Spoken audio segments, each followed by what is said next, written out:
tardes. ¿Cómo están? ¿Cómo estás, José? Buenas tardes, ¿todo bien? Todo bien. Bueno, hoy es un episodio especial de Refresh. Un poco hace mucho tiempo que intentamos impulsar debates un poco más estructurales de Refresh, pero la coyuntura nos comió completamente. Estos últimos 2 meses no se habló nada más que de coyuntura.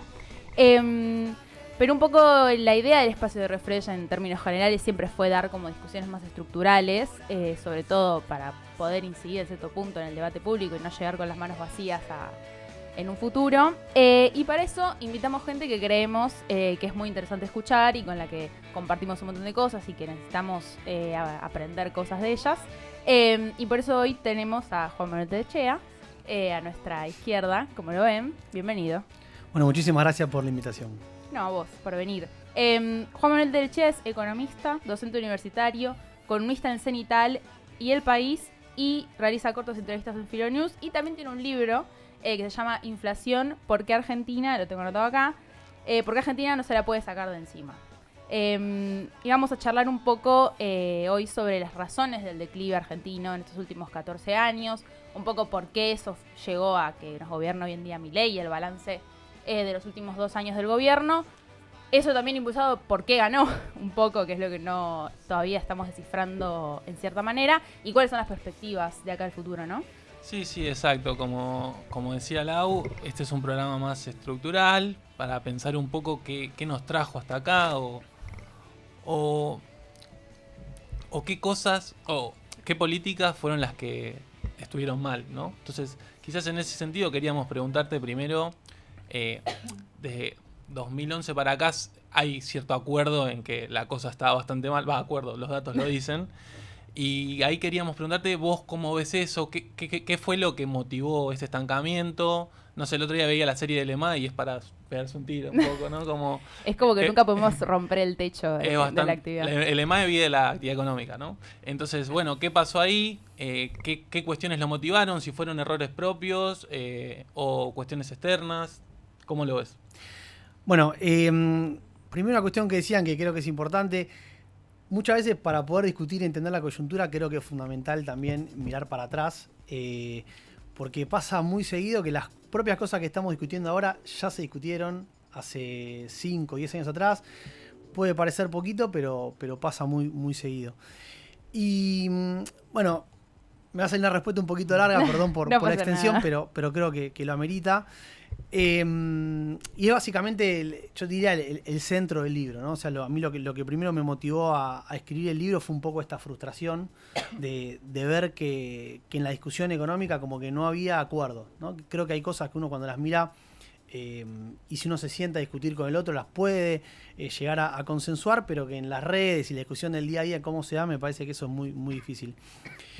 La primera cuestión es un dato, como vos bien decías, ¿no? Si uno mira el PBI de Argentina, el nivel de producción, que a su vez también te muestra lo que es el ingreso promedio del país, está literalmente estancado el 2011. O sea, si tomamos 2024 con los últimos datos que tenemos 13 años de estancamiento, ya superamos lo que fue la década perdida de los 80.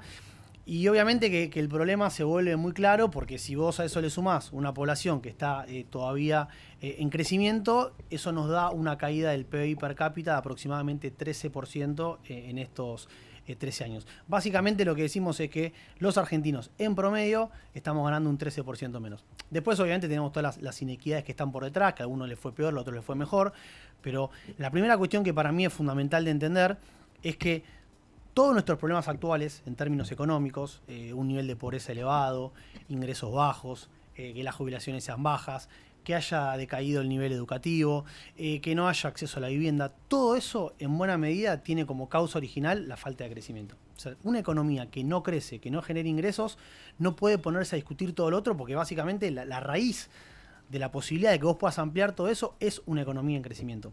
Esa es para mí la primera cuestión que es fundamental y quiero ser muy en claro. O sea, el problema que tiene Argentina es un problema de falta de crecimiento. Digo esto porque a veces se mezcla con la discusión de la redistribución, que está perfecto. Vos tenés que tener una sociedad, aspirar a tener una sociedad que tenga ciertos niveles de equidad, Pero si vos no generás una economía en expansión, si no hay más torta, digamos, siempre uso el mismo ejemplo de la Facu, ¿no? Digo, si no tenés más porciones de torta para repartir, por más que vos quieras repartirlas equitativamente, no vas a lograr que la gente esté mejor. Entonces, parto de ese dato que para mí es evidente. ¿Por qué pasó esto? Y para mí ahí lo primero que hay que hacer es poner un ojo regional, ¿no? O sea, ver un poco qué es lo que pasó en el resto de la región. Porque justamente en los 80, cuando vos mirás la década perdida de Argentina, ¿no?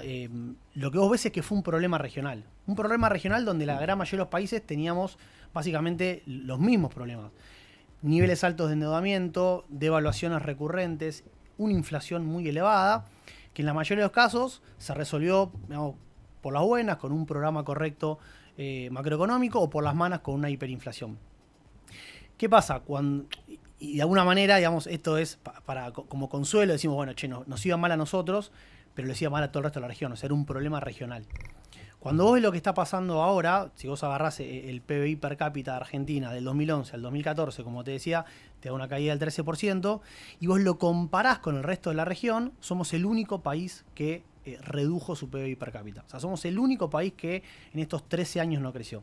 Saco del análisis a Venezuela, porque por otro motivo que no tiene nada que ver con Argentina tampoco creció. Pero digamos, Perú, Brasil, Paraguay, Chile, Bolivia, todos esos países crecieron por encima del 15% en términos acumulados. El que menos creció fue Brasil, que creció un 6%, pero uno podría decir, aún con un gobierno donde tuviste un impeachment, ¿no? donde digamos, literalmente echaron a la presidenta, donde al principal líder de uno de los partidos después lo pusieron en cana, bueno, aún así creció.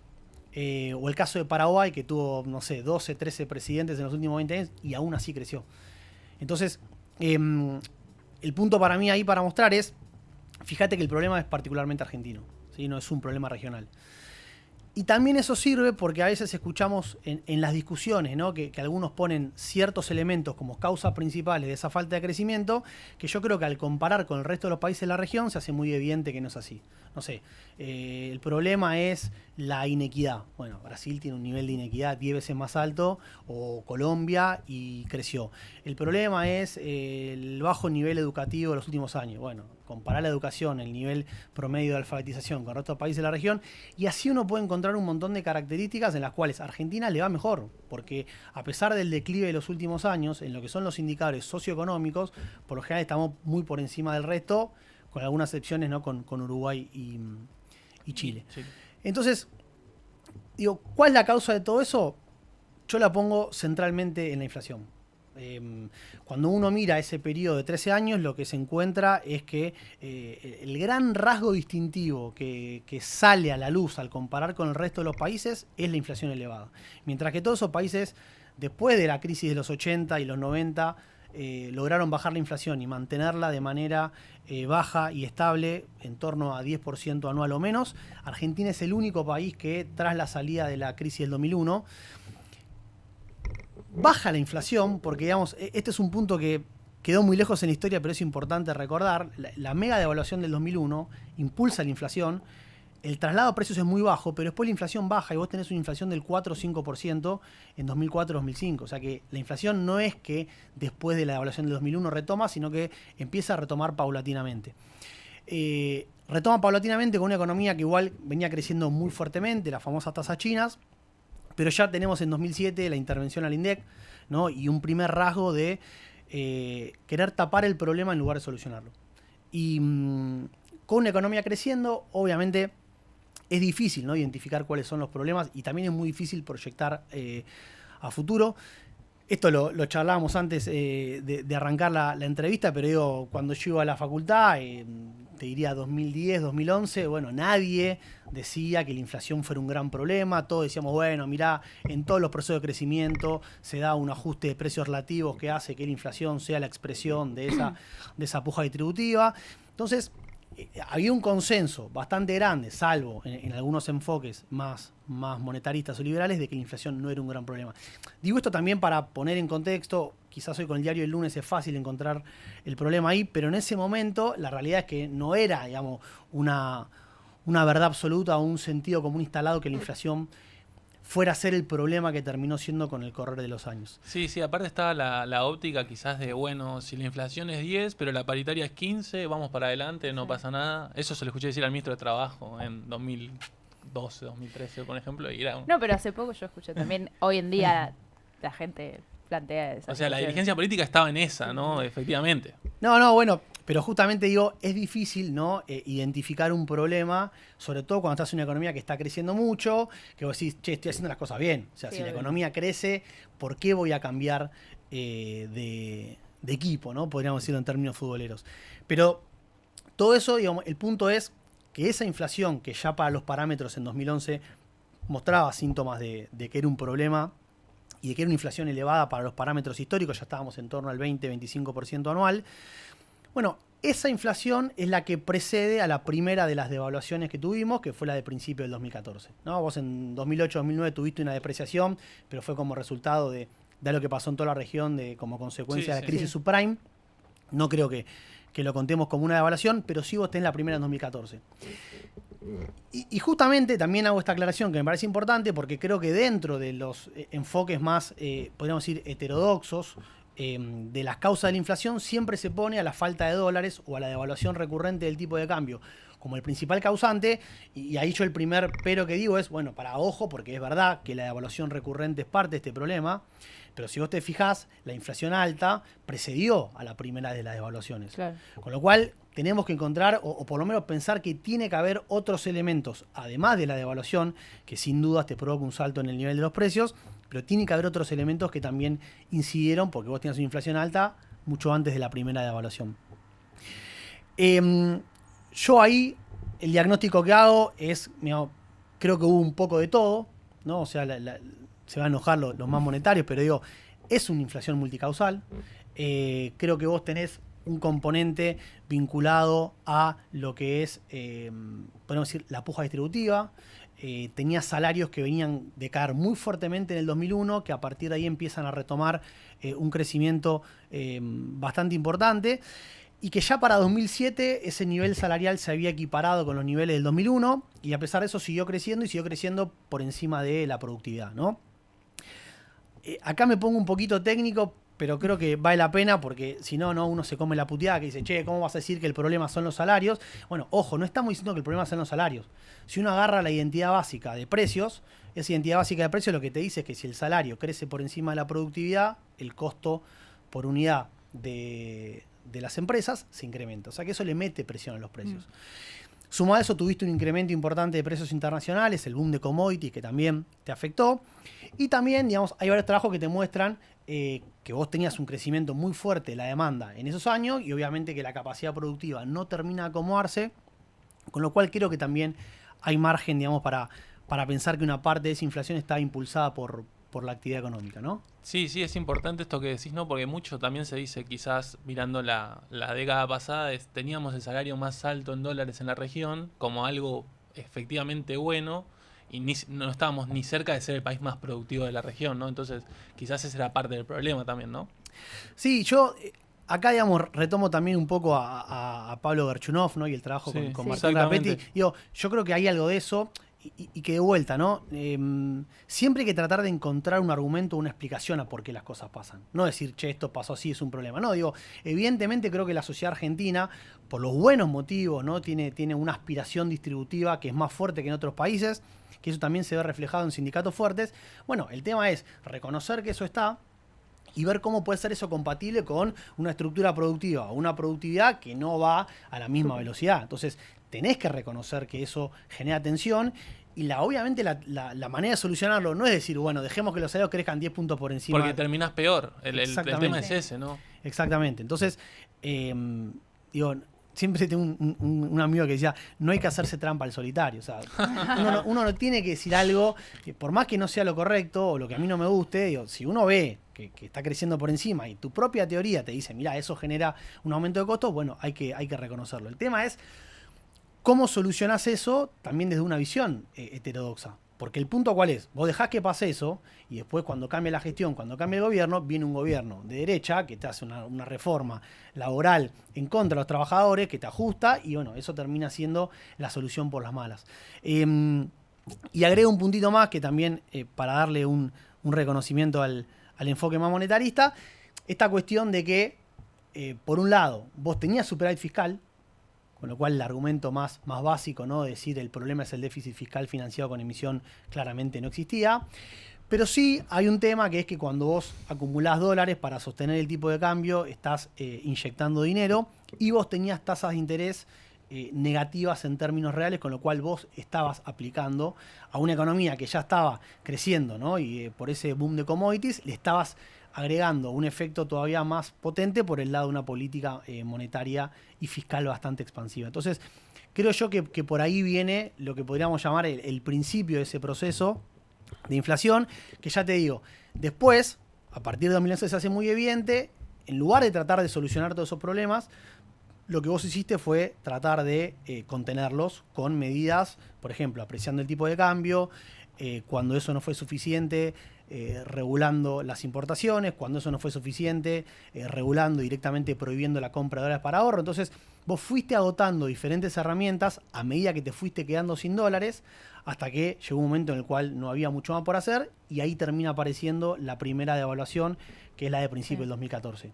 A partir de ahí creo que se da un ciclo que ya todos conocemos, que es la devaluación impulsa la inflación, eso te genera una caída del poder de compra, esa caída del poder de compra te genera una recesión, y ahí entonces la demanda de dólares afloja, ¿no? Baja la demanda de dólares porque las empresas importan menos, porque el dólar está más caro, y eso te sirve para estabilizar el tipo de cambio y para que la inflación vuelva a bajar. Lo que pasa es que a medida que pasa eso, no baja lo suficiente, el tipo de cambio se te aprecia, se recupera la actividad, se recuperan los ingresos, vuelve a aumentar la demanda de dólares. Yo creo que ahí vos tenés en gran parte el diagnóstico, ¿no? de cómo surge la inflación y cómo esa inflación después se traduce en este ciclo que llamamos, ¿no? de stop and go, que es lo que te explica por qué llevas 14 años consecutivos con vaivenes, pero 14 años consecutivos de estancamiento, porque cuando empezás a recuperar la actividad económica, se queda sin dólares, aparece una devaluación, y ahí entonces volvemos a foja cero. Claro. Sí. No, y un poco, bueno, hablando ya que tocamos el tema de la inflación, nosotros, un poco para pasar más al balance del gobierno de Milei, nosotros venimos discutiendo bastante y sintiendo sobre todo, o sea, de parte de la oposición o de este lado del mundo más heterodoxo, que cuesta mucho aceptar, por ejemplo, que la inflación bajó. O sea, que Milei bajó la inflación. La bajó a niveles que todavía son altos, pero veníamos de 300% interanual, que eso evidentemente le desordenó la vida a la gente, a todos nosotros. Y que bajar la inflación es una de las, creemos, o me parece, capaz no estamos dando acuerdo, pero puede ser que la inflación es una de las mejores medidas para solucionar la vida de la gente, bajar la pobreza y más beneficioso para los sectores populares. En cambio, en como un constante como bloqueo a todo y sin reconocer eso. Son todos expertos metodológicos. Busca. Es impresionante. Son medidas de la PH. De repente teníamos especialistas en INDEC en todos los puntos. Pero bueno, seguimos. Entonces, un poco como intentar, o sea, ¿qué te parece que Milei, o sea, además de bajar la inflación, o sea, como que creo que fue el primer político que logró cumplir una promesa en cierto punto dentro de 14 años también, en nuestra corta vida de que formamos parte de la política, que vimos desde Macri hasta acá, es como el único gobierno que se dedicó a bajar eso. ¿Y qué te parece qué resultados trajo lo que vino a hacer y cómo cómo deberíamos discutir desde este lado a lo que está haciendo él en base a esto? Bueno, la primera es, lo que quiero dejar bien en claro es que yo creo que Milei ahí, como decías vos, tuvo un gran acierto, que tampoco hay que ser unos Nostradamus para darse cuenta que la inflación es el gran problema de la gente, ¿no? De vuelta, si vos mirabas 2011, 2015, no estaba tan en claro porque había todavía una economía que funcionaba, entre comillas. Pero ya para el momento de Milei, y sobre todo después del último año del Frente de Todos, cuando la inflación estaba en términos mensuales en torno al 12%, bueno, eso era bastante evidente. La segunda cuestión, el otro día se lo escuchaba a Andrés Malamud, ¿no? que me impactó, era algo así como, no me acuerdo el número exacto, no quiero mentir, pero como que el 70% de la población, digamos que población que tiene menos de quizás 40, 50 años, lo que conoce es una economía estancada con inflación. Sí. ¿No? Y sobre todo la gente más joven, digamos, los que tienen 40, 50 se acuerdan probablemente de la estabilidad de los 90, pero el resto de la gente, la memoria que tiene es una memoria asociada con estancamiento e inflación. Entonces, bajar la inflación seguro no tengo ninguna duda de que fue el principal activo y la principal promesa que cumplió Milei. Obviamente que después va a estar la crítica de cómo lo hizo, si apreció de más el tipo de cambio, si en la metodología los ponderadores hacen que en realidad en lugar de 50% haya sido 40%. Yo creo que eso es válido porque siempre esas discusiones aparecen, pero negar que la inflación haya bajado creo que es un error táctico y estratégico que no tiene ningún sentido. En segundo lugar, la reducción de la inflación, y acá voy a poner un poquito más polémico, es la mejor política social que vos podés hacer. Digo, si vos crees que sos un gobierno que busca la justicia social, bajar la inflación es lo más progresivo que puedes hacer. ¿Por qué digo esto? Porque si vos te fijás qué pasa en los periodos donde la inflación se incrementa, los principales perjudicados son los sectores más vulnerables. Son los sectores que no tienen herramientas para poder protegerse Sí. de la inflación. Y lo que vos ves es que cuando se acelera la inflación, la pobreza se incrementa. Y por lo tanto, cuando baja la inflación, los principales beneficiados de esa reducción de la inflación son los sectores más vulnerables. Entonces, la reducción de la inflación también trajo de la mano esta reducción de la pobreza. Que de vuelta, uno puede discutir, son 12 millones, no, tomamos el pico de la gestión de masa, no importa. Lo cierto es que todo eso mejoró. Y lo otro que también es cierto es que las medidas que tomó Milei en ese sentido fueron importantes para hacerlo, ¿sí? O sea, también lo charlábamos antes de la entrevista, digo, es muy difícil para un economista decir que un ajuste es necesario porque te van a putear todo y diciendo, ¿cómo vas a decir? Pero cuando vos tenés una economía que está completamente desequilibrada, Sí. como era la economía que tenías a fines del 2023, repaso algunos numeritos rápido porque la memoria también es corta, ¿no? Pero inflación del 12% mensual, una brecha cambiaria, o sea, un dólar paralelo un 150% más alto que el dólar oficial, un banco central sin reservas, un déficit fiscal de 5 puntos del PBI. Y encima, salarios, asignación universal, jubilación mínima, actividad, todo en caída. Entonces, cuando vos ves esa economía, vos decís, es obvio que esto está completamente desequilibrado y lamentablemente la manera de solucionar eso es con un ajuste. Sí. ¿Sí? Si querés, habría que traer a alguien para que no una palabra que sea más linda, ¿no? Con un reequilibramiento, no sé cómo lo queramos llamar. Bueno. Pero evidentemente tenías que hacerlo. Y obviamente yo creo que la discusión ahí es el cómo. Porque, de vuelta, desde una mirada más heterodoxa, progresista, como lo querramos llamar, el punto es, bueno, ¿cómo haces eso sin afectar a los sectores de menores ingresos, a los trabajadores, que al final del día son los que terminan, creo yo, en el ajuste de Milei, pagando los platos rotos, ¿no? Entonces, obviamente uno podría decir, para evitar el ajuste, primero, si haces las cosas bien y no tenés una macroeconomía completamente desequilibrada, eso no hubiese pasado, pero una vez que estás frente a ese panorama y no te queda otra, bueno, la discusión creo que ahí tiene que estar en cómo lo haces, ¿no? Pero que había que hacerlo, me parece que sería de mi parte muy deshonesto intelectualmente negarlo. Sí, súper. Sí, exactamente, como decís. Para mí siempre es importante también resaltar quizás que si no lo hacías, llegabas a una situación peor, no mejor. No es que vos podés obviar el problema y decir, no, bueno, no lo hago, le doy para adelante. Hay un momento que los stocks se terminan, no podés tomar más deuda y de repente te va peor, ¿no? Como eso es muy importante entenderlo, ¿no? Sí, y yo creo que me parece que el último año, sobre todo, del gobierno del Frente de Todos, es ahí la mejor expresión. Vos tenías una economía que venía con muchos problemas, obviamente La pandemia. estuvo la mala suerte, Sí, porque sí. ¿no? En Sí. economía siempre hablamos de los shocks negativos, vos acá tuviste la pandemia, la guerra y la sequía, Sí. o sea, en 4 años tuviste 3 shocks que son muy, muy importantes y que a otros gobiernos le toca, con suerte, uno de esos por gestión. Pero el punto es, y pensando de vuelta en el último año, cuando vos tenés una sequía tan grande que te reduce tus exportaciones a aproximadamente un 30%, bueno, vos tenés que saber que justamente tenés menores recursos. Si tenés menores recursos y vos querés enfrentar eso con una política de expansión, bueno, el resultado va a ser que te va a llevar a más inflación. Entonces, ahí la discusión cuál es, bueno, mirá, tengo que reequilibrar mi política fiscal, mi política monetaria con estas cartas que me tocaron, que es la sequía. Bueno, veamos cómo equilibrás esa macroeconomía de modo tal que no sean los principales perjudicados los trabajadores, los jubilados, los sectores más vulnerables. Pero de vuelta, es como hacerse trampa al solitario, decir, bueno, este problema lo niego, meto una política fiscal expansiva, bajo el impuesto a las ganancias, ¿sí? Hago todo eso y al final del día, insisto, miremos lo que pasó con los datos de los ingresos en los últimos 4 o 5 meses del gobierno del Frente de Todo. Bajó el salario, bajaron la jubilación, porque la inflación se aceleró y, digamos, todas esas personas no tienen la capacidad de ajustar rápidamente sus ingresos frente a la alza de inflación, con lo cual, evidentemente, no funcionó. Claro, claro.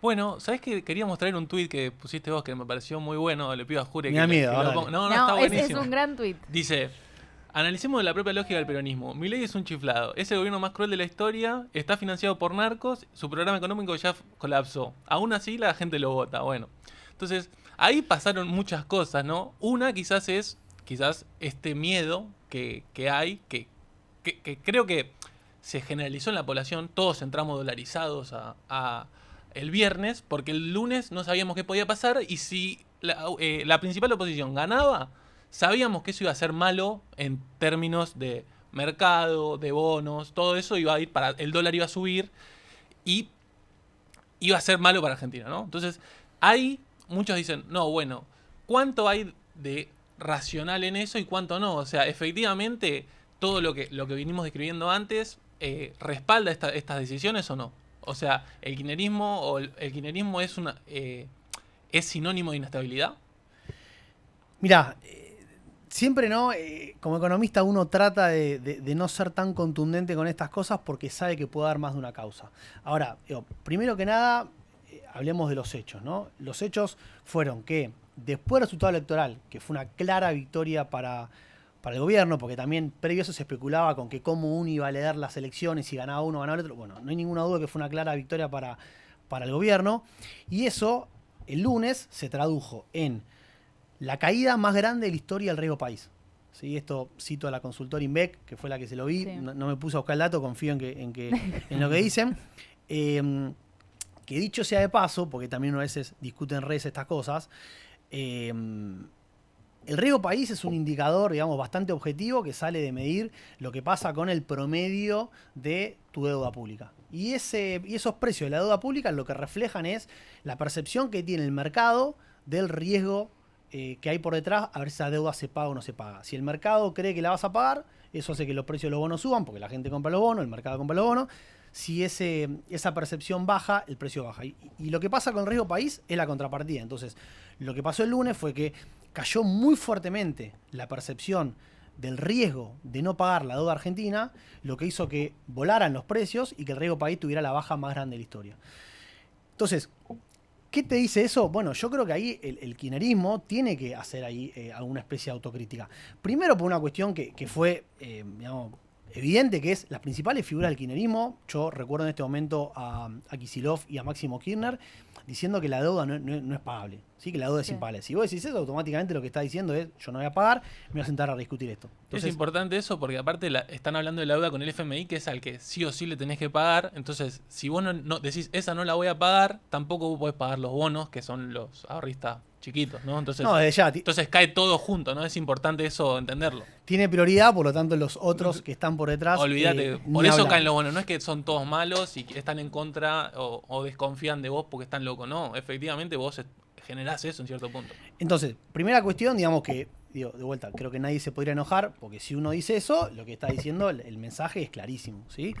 En segundo lugar, y ya más vinculado con la gente, de vuelta, acá sigo las opiniones que estoy escuchando estos días, por ejemplo, Gila Bilker, ¿no? Que hacen este tipo de análisis. Lo dijo también José Nathanson. Hay una cuestión, creo yo, que me parece que es válida, que es la de decir, che, no sé si estoy 100% de acuerdo con este gobierno, pero yo no quiero que se vaya toda la mierda el lunes, ¿sí? Porque justamente eso depende de mi trabajo, depende de qué pase con mis ingresos.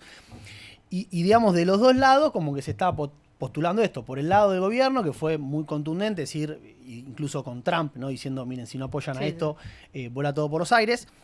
Pero también es cierto que del otro lado, la sociedad tiene muy fresco lo que pasó en 2023. Y de vuelta, no hace falta que repita los datos. Es clarísimo que, digamos, por lo menos una parte importante de la sociedad está asociando a esas políticas económicas con inestabilidad, con inflación muy alta, con caída de los ingresos. Con lo cual, creo que independientemente de la magnitud que tenga, es difícil negar que parte del resultado de lo que pasó el lunes con el riesgo país, con las acciones, no tenga que ver con el hecho de que hay un rechazo hacia las ideas económicas del kirchnerismo, ¿sí? Ideas, insisto, asociadas con la parte de lo inestable que genera en la economía y después, obviamente, las frases de los principales referentes. Y yo creo que ahí hay un tema para marcar. porque yo no creo que la deuda sea impagable, ¿sí? Y otra cuestión que es importante, bueno, pero el mercado es un jugador más.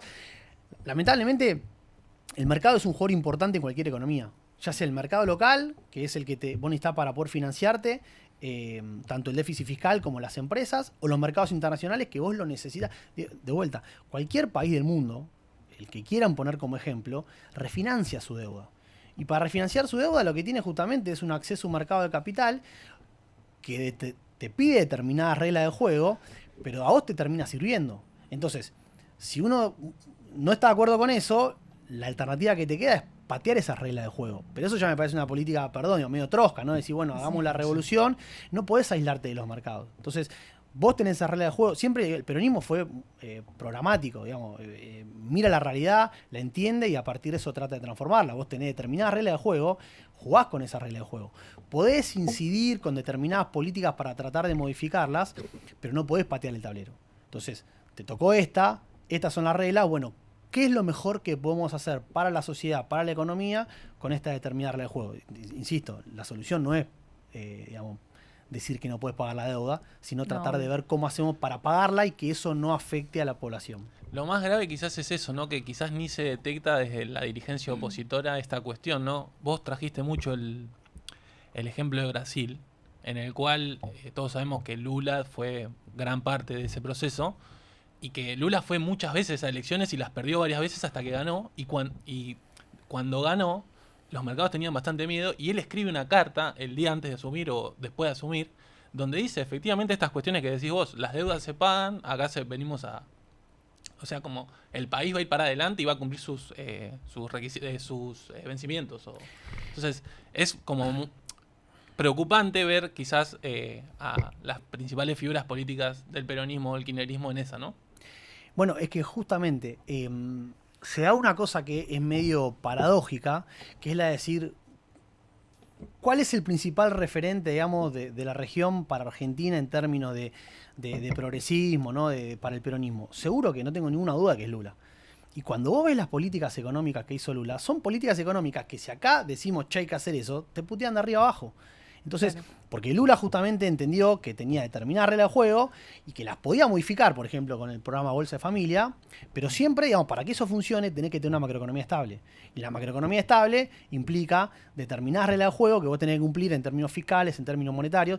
Te agrego a lo que vos dijiste, cuando elige al presidente del Banco Central, eligen los presidentes del Banco Central y los más ortodoxos de los economistas que había en Brasil.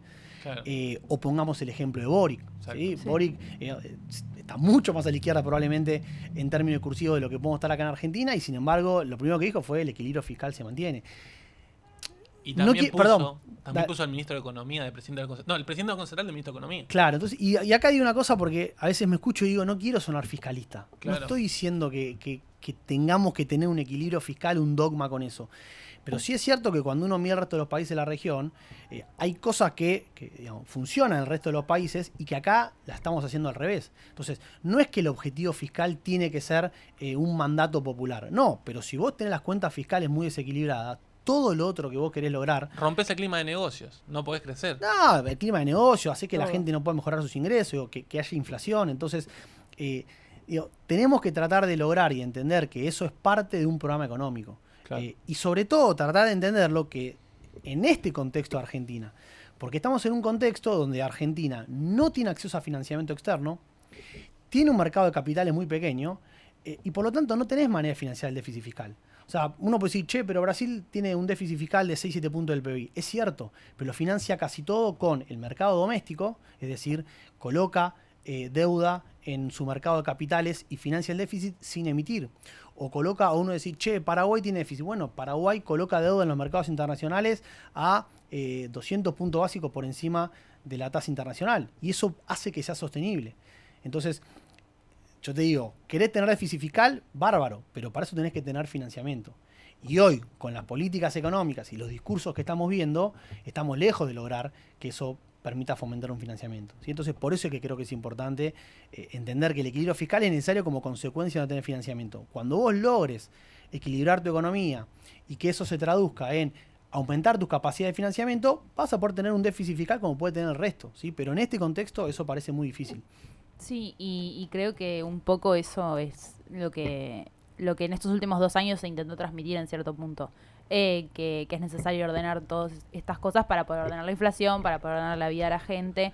Pero igualmente siento que con la abundante victoria de la Libertad Avanza, tampoco es que queda tan resuelto todo. Y que de acá a 2 años puede pasar cualquier cosa. O sea, todavía le quedan 2 años al gobierno. ¿Sabes? Eso fue rarísimo. Como que las elecciones parecieron unas elecciones presidenciales. Como que no había país al día siguiente. Y un poco, por ejemplo, todo esto de seguir bajando el riesgo país y poder acceder al mercado internacional para poder refinanciar la deuda, o mismo para poder seguir creciendo y estabilizar, es la necesidad de acumular dólares que tiene de acá 2 años o para siempre en términos generales. Nos gustaría que Argentina siga acumulando dólares para sobre todo crecer y estabilizar. Pero ¿cómo ves vos los próximos 2 años que quedan? ¿Qué escenarios crees que se abren en cierto punto? Bueno, primero que nada, quiero aclarar algo, ¿no? Porque le estuvimos pegando mucho al peronismo, digo, pero yo también lo hago porque me siento parte de eso y Sí, cuando obvio. uno critica, trata de criticar lo que le parece que está equivocado para que después mejore. Por el lado del gobierno, creo que hay un principal punto a marcar que es, tiene una visión sumamente dogmática, ¿no? Podríamos decir como antítesis, en donde piensa que con el equilibrio fiscal se van a solucionar todos los problemas de Argentina, ¿no? Dicho incluso por el propio gobierno. Y ahí me parece que está el principal punto flojo de Milei. Digamos, por un lado puede estar la principal virtud, que es la de que está completamente convencido y eso le permite ir para adelante rompiendo todo sin que, digamos, piense en las consecuencias. Pero por otro lado, el punto acá es que se olvida de la otra parte del problema económico que tiene Argentina, que es realmente la falta de dólares. O sea, así como dijimos, bueno, vos tenés un componente de la inflación que está explicada por cuestiones vinculadas al déficit fiscal o a la política monetaria, también es cierto de que lo que te desestabiliza al final del día la economía es el tipo de cambio y eso está asociado con la falta de dólares. En esa lógica y con lo que recién mencionabas, justamente el diagnóstico era: con el equilibrio fiscal nosotros vamos a poder hacer que el riesgo país baje a los niveles que necesitamos para poder reaccionar a los mercados internacionales, financiar los vencimientos de capitales y de esa manera no va a haber problemas por el lado del frente externo, ¿no? En esa lógica, obviamente lo que se desprendía era que no hacía falta acumular reservas porque no era necesario. Si a eso le agregabas una idea de tipo de cambio flexible donde el Banco Central no intervenía, que era el discurso del gobierno, teníamos así su diagnóstico. Bueno, ¿cuál es el principal problema? Esto lo dijimos un montón de economistas, Martín Rapiti fue uno de los principales, que además lo estudió bastante, es, mirá, vos fijate que para bajar el riesgo país necesitas acumular dólares. O sea, sí, mirá todas las experiencias de todos los países, en particular los de la región, y sobre todo si además querés tener un tipo de cambio flexible, para que ese tipo de cambio pueda moverse con tranquilidad y no genere riesgo, vos tenés que tener un nivel de reservas adecuado. Entonces, y esto, digo, lo dijo hasta... Los mandriles tenían razón. No, y no solo los mandriles, incluso economistas más bien liberales, sí, también decían, che, necesitas acumular reservas. O sea, ahí hubo un claro error muy grosero de diagnóstico del gobierno, donde perdió su oportunidad de acumular reservas y obviamente los resultados después estuvieron pasando. Porque si bien es cierto lo que charlamos antes, ¿no? De que las elecciones y el riesgo de la vuelta al peronismo generaba un ruido en los mercados, bueno, también había una parte del riesgo que claramente era por las dudas del programa económico, que evidentemente lo que veíamos todos era que no acumulaba dólares, que no podía reacceder a los mercados y por lo tanto terminaba perdiendo reservas sistemáticamente frente a los pagos de vencimiento y la compra de dólar para ahorro. Con ese esquema, y ahí te respondo la pregunta, yo creo que no está para nada claro qué es lo que va a pasar de acá a futuro. Porque primero al gobierno no le quedan más excusas, ¿no? Porque si nos acordamos, el discurso del gobierno hasta la semana pasada era todo el problema del riesgo Cuca. Bueno, sí, ganaste las elecciones, desapareció ese riesgo, a partir de ahora, podríamos decir, te toca gobernar y todo lo que pase va a ser responsabilidad tuya. Ahora, dicho eso, es cierto que el dólar no bajó, así como bajó mucho el riesgo país, mejoraron las acciones, el dólar no bajó y está muy, muy cerquita del techo de la banda. Y yo creo que ahí el diagnóstico justamente del mercado es, no estamos muy convencidos de que esto que estás haciendo vaya a funcionar. No tenés dólares, no hay por ahora, no esté claro de dónde vas a conseguirlos y vos tenés que enfrentar vencimiento de deuda, entonces no está del todo claro. Y a eso le agregamos una cuestión adicional, es que cuando vos mirás las bandas cambiarias, cómo fueron diseñadas pensando que el tipo de cambio, en términos reales, iba a bajar sostenidamente. O sea, son bandas que si vos las mirás, apuntan para abajo. Ya partiendo de un nivel de tipo de cambio, históricamente, diríamos, o en términos relativos, medianamente bajo. Entonces, cuando vos ves ese esquema, decís, esto a futuro no parece que vaya a ser sostenible. Yo ahí creo que la única chance que tiene el gobierno es que vuelva a conseguir acceso a financiamiento en los mercados internacionales. Hoy está el riesgo país en torno a 650 puntos. Con 100 puntos más probablemente el gobierno pueda empezar a abrir eso. Pero el tema es que los tiempos en la Argentina sabemos que corren muy rápido. Ya ahora el gobierno tiene un vencimiento de 900 millones de dólares. No tiene los dólares en el tesoro para poder pagarlo. Yo creo que va a ser muy probable que recurra a la emisión, ¿no? A lo que ya había hecho en abril del año pasado. Ahí va a quemar un poco los papeles. Hay que ver si eso para el mercado lo toma como un problema.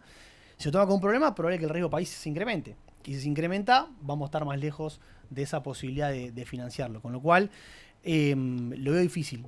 Y agrego una cosa más que dijo, o que reconoció el gobierno estos días, es que justamente van a empezar a acumular dólares, ¿no? Lo escuchamos a Milei, a Caputo y al vicepresidente del Banco Central decir, bueno, la demanda de dinero está muy baja, con lo cual hay margen para comprar dólares con emisión, porque esa emisión va a ser equiparada con ese incremento de la demanda de dinero que va a haber a partir de ahora.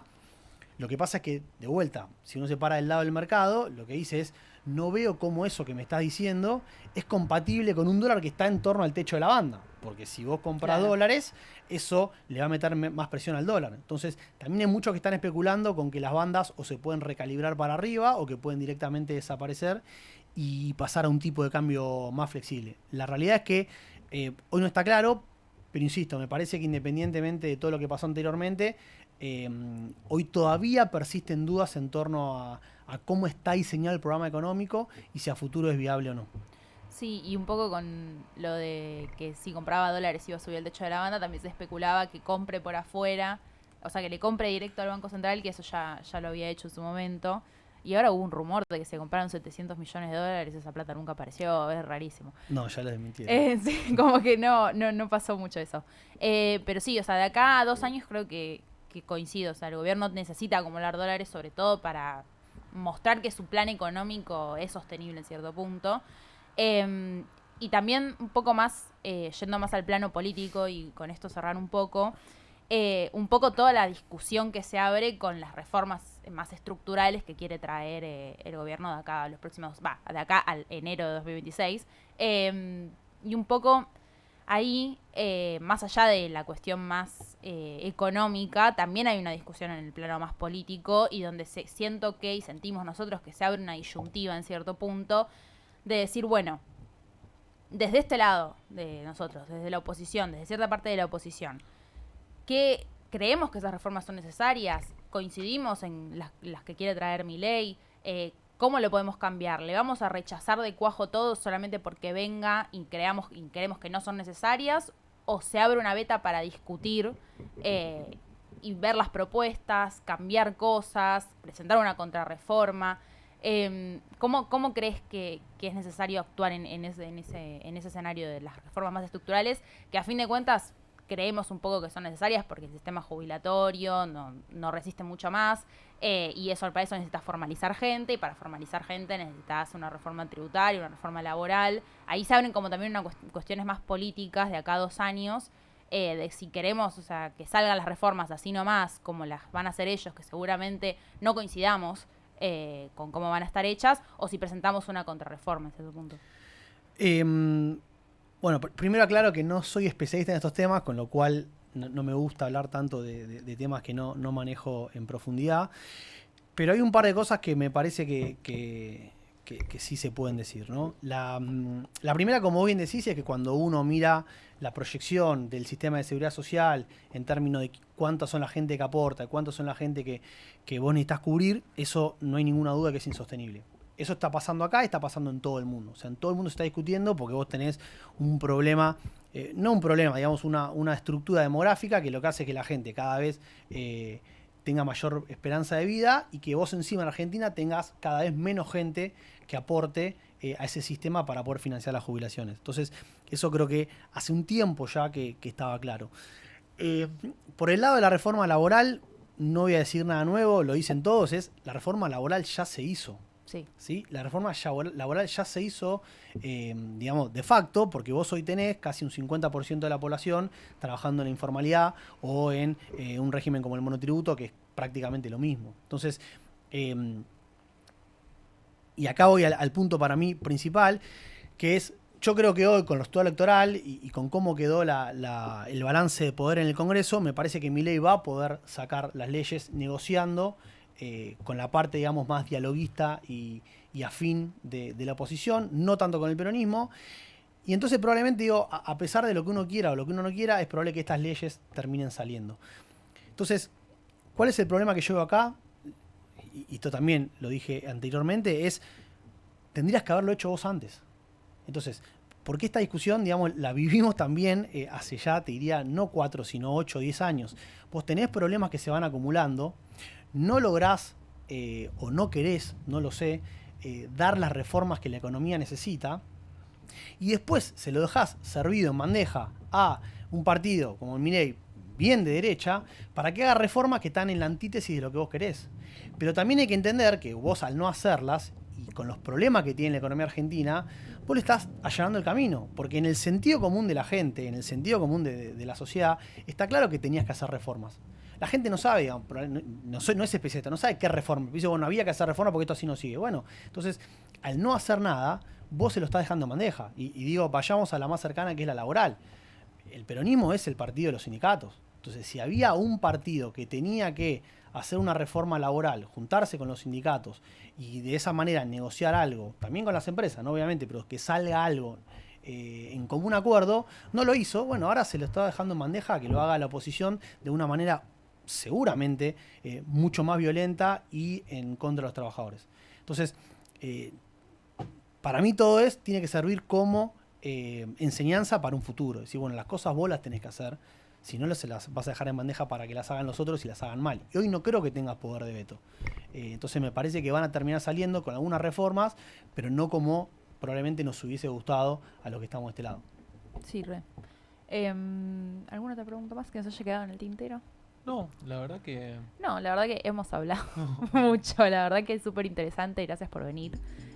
Para nosotros estos espacios así son muy enriquecedores también y queremos transmitir un poco lo que pensamos y lo que piensan personas que nosotros creemos que saben mucho en temas y de los cuales hay que aprender un montón.